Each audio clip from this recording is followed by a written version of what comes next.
वक्त से हारा या जीता नहीं जाता, केवल सीखा जाता है। बदन मेरा मिट्टी का, सांसें मेरी उधार, घमंड करूं तो किस बात का, हम सब आपके ही तो किरियादार। मेहनत सीढ़ियाँ की तरह होती है और भाग्य लिफ्ट की तरह। लिफ्ट तो बंद हो सकती है, लेकिन सीढ़ियाँ हमेशा ऊंचाई की तरफ ले जाती है। भगवान के लिए हम जो कुछ भी करते हैं वह भक्ति है।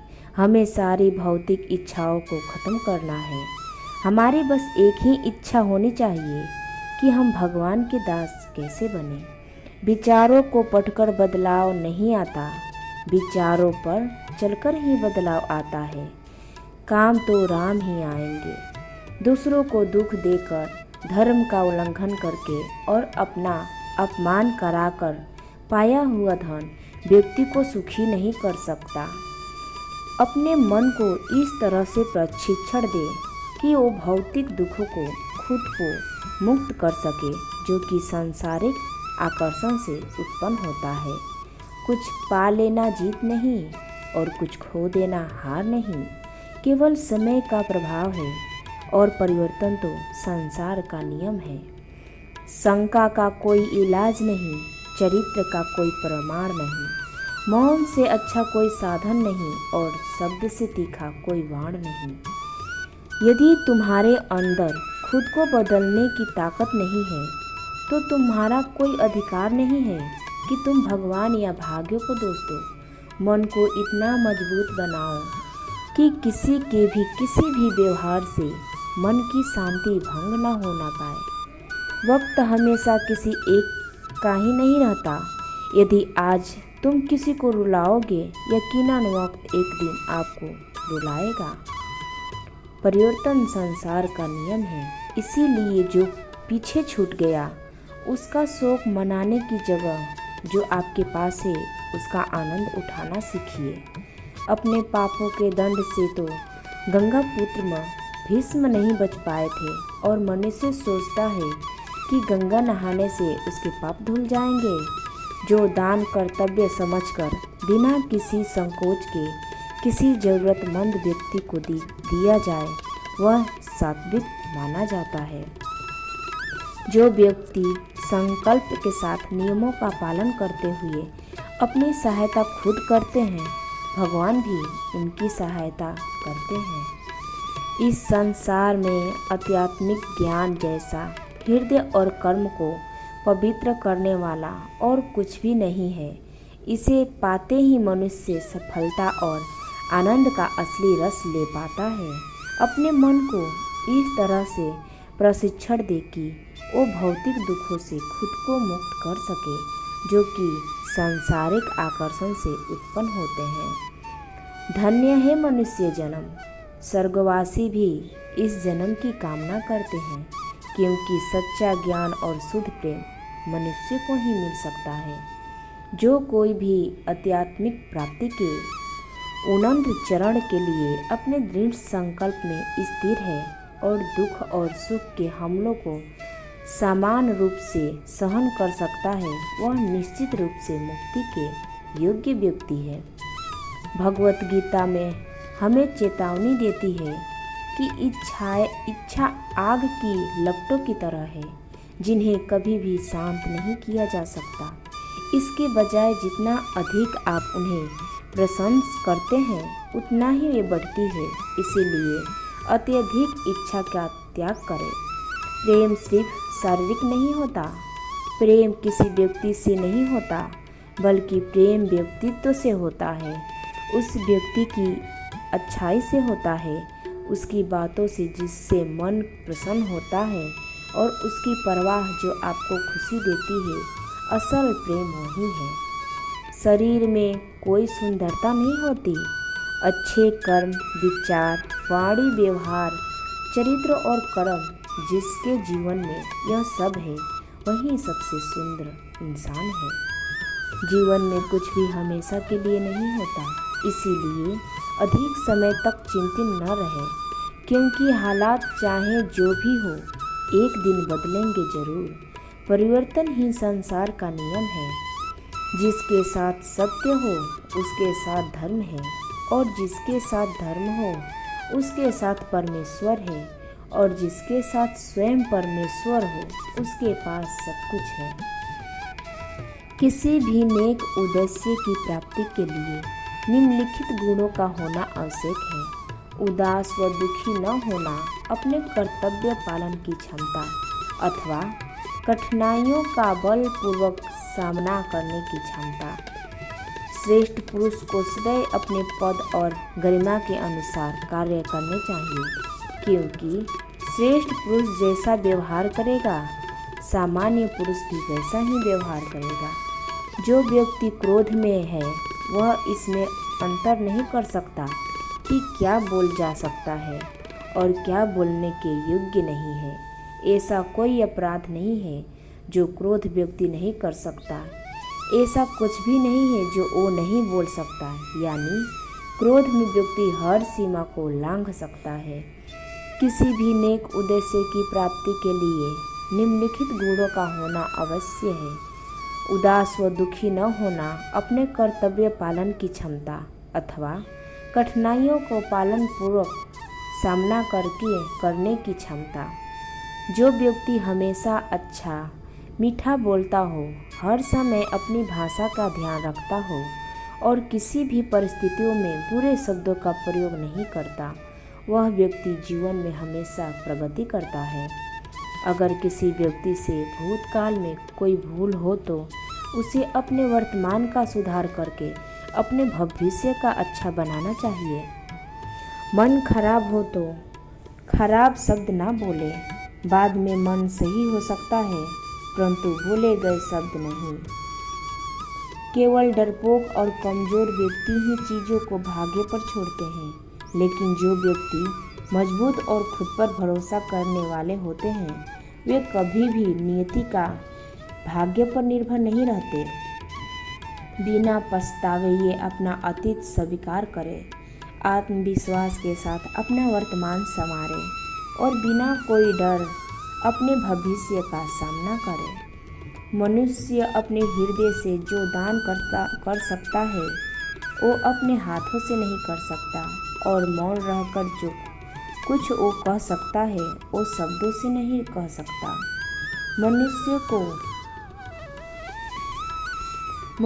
को अपने कर्मों के संभावित परिणामों से प्राप्त होने वाली विजय या पराजय, लाभ या हानि, प्रसन्नता या दुखी इत्यादि के बारे में सोचकर चिंता या ग्रसित नहीं होना चाहिए।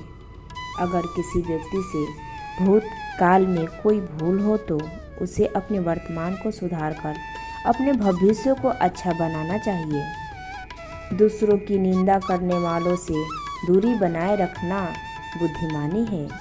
आप अपने विचारों से अपना जीवन बनाते हैं। हर बदलाव की शुरुआत आपके साथ ही होता है। आपको कद नहीं, आपकी विनम्रता ही आपको बड़ा बनाती है। बोलने में समय नहीं लगता, पर उन शब्दों को निभाने में जिंदगी लग जाती है।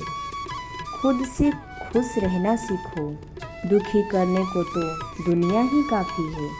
समय अनमोल होता है, इसे व्यर्थ करना मूर्खता है। जिंदगी का दूसरा नाम परिवर्तन है। अब चाहे तो परिवर्तन आप में हो और आपके रिश्तों में, आप ये काम में हो या संसार में हो, इसे अपनाना सीखो। जो खो चुके उसे भूल जाओ और जो पाना चाहते हो उसे हासिल करने के लिए काम करो। तुमसे नहीं होगा, बस इसी बात को पलटना है। उड़ान हमेशा ऊंची रखो और नज़रें हमेशा नीची रखो।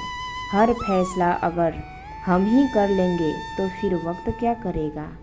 आपके इस्तेमाल किए गए शब्द ये दर्शाते हैं कि आपकी परवरिश कैसे हुई। मजाक उसे कहते हैं जब सुनने वाला और बोलने वाला दोनों हंसे। जिस मजाक में एक हंसे और दूसरे को तकलीफ हो उसे मजाक नहीं कहते। किसी को धोखा देके अपनी बारी का इंतजार जरूर करना। सफलता प्राप्त करना बड़ी बात नहीं और सफलता को संभाले रखना बड़ी बात है। लोग को खोने से मत डरो। अगर डरना ही है तो इस बात से डरो कि कहीं लोगों को ध्यान रखते रखते खुद का न खो दो। कर्म और कृपा ईश्वर के दो हाथ हैं। बिना कृपा के कर्म किसी का कर्म नहीं और बिना कर्म के कृपा होती नहीं। किसी की इज्जत करने के लिए किसी और का बेइज्जत करना कतई स्वीकार्य नहीं होना चाहिए। उंगली उठाना आसान है, जिम्मेदारी लेना कठिन है। कौवा किसी का धन नहीं चुराता, फिर भी लोगों को वह प्रिय नहीं है। कोयल किसी को धन नहीं देती, फिर भी लोगों को वह प्रिय है। फर्क सिर्फ मीठी बोली है, जिससे अब सब अपने बन जाते हैं। मनुष्य का जीवन केवल उसके कर्मों पर चलता है। जैसे कर्म होता है वैसा उसका जीवन होता है। जो समय बर्बाद करते हैं वे स्वयं को भी बर्बाद करते हैं। समझदार इंसान जब रिश्ते निभाना बंद कर दे तो समझ लो उसे आत्मसम्मान कोई न कोई ठेस पहुंची है। जिंदगी में कभी भी अपने किसी हुनर पर घमंड मत करना, क्योंकि पत्थर जब पानी में गिरता है तो अपने ही वजन से डूब जाता है। राधा राधा बोलिए कभी न छोड़ो जाप, राधा राधा रटते जाओ कट जाए सब पाप। बहुत प्रकार के देवी देवताओं की उपासना ठीक नहीं है। यद्यपि सभी देवी देवताओं भगवान के निर्देशन में कार्य करते हैं, किंतु उन्हें स्वतंत्र ईश्वर मानना सही नहीं है। जिस प्रकार एक वृक्ष में एक एक फूल टहनी पत्ते को अलग से जल नहीं देना पड़ता, केवल जल को सींचने से पूरा वृक्ष लहराता है, उसी प्रकार भगवान कृष्ण की पूजा करने से सभी देवी देवता स्वतः संतुष्ट एवं प्रसन्न हो जाते हैं। कुछ भी असंभव नहीं। कसम के लिए अपने आप को उसके हाथों से सौंप दो। कितनी ही पुराण पढ़े जाए, शास्त्र कष्ट हो प्रवचन सुने जाए, मन तृप्त नहीं होगा। उन शास्त्रों के अनुसार थोड़े तो भी आचरण करना चाहिए, जिनसे हम जीवन में कुछ भी सीखते हैं। बड़े जनों से, गुरुजनों से, संत जनों से, वरिष्ठ साधक जनों से उनके प्रति सदा सम्मान रखना चाहिए और मन से उन्हें आदर देना चाहिए, क्योंकि जिनसे सीख कर हमने जीवन को सुधारने या यदि किंचित भी प्रयास किया है, अंततः वे सदा आदर सम्मान के पात्र हैं। भूल से भी कभी उन्हें आगे बड़ा बनने का प्रयास नहीं करना चाहिए। उसका परिणाम स्वयं के लिए ही अहितकर होता है। हरि का नाम उन लोगों की भी दवा है जिसका इलाज सांसारिक चिकित्सकों के पास नहीं है। ऐसे नहीं रिझते हैं संसार में अनेकों लोगों कष्टों से सूझते हैं। सभी को लगता है कि इस संसार का सबसे दुखी प्राणी मैं ही हूँ, और वे फिर पूजा पाठ का सहारा लेते हैं। परमात्मा पूजा पाठ से इतना नहीं रिझते जितना वे भक्त की भगवान से रिझते हैं। फिर वो चाहे कहाँ भी किसी भी अवस्था में हो, कोई भी भक्त शुद्ध अशुद्ध टूटे फूटे शब्दों से अथवा क्रोध में भी कैसे भी भगवान का नाम लेता है, तब भी भगवान का हृदय उससे मिलने को लालायित हो उठता है। किसी अन्य व्यक्ति के द्वारा किए हुए पाप और स्वयं के द्वारा किए हुए पुण्यों की चर्चा कभी भी किसी भी आगे नहीं करनी चाहिए।